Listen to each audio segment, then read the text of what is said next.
আমরা project phone দিই, project phone দিলে কোনো দোষ হবে না। তাই ভাবো না জানি ফোন করছে, এটা ঠিক হবো। দিই।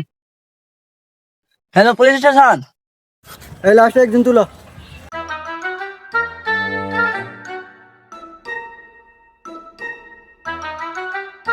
এটা তো এখানে জিনতে আছে, এ তো মরো নাকি? হ বাইসি এই তো আছে। তোমার কি এই অবস্থা করেছে? তুমি কি তারে চিনতে পারছো? স্যার আমি এখনো তো কাউকে দেখি চিনি নাই, আমি কার কথা বলবো? ও আচ্ছা ঠিক আছে, আমি বিষয়টা তদন্ত করে দেখতেছি।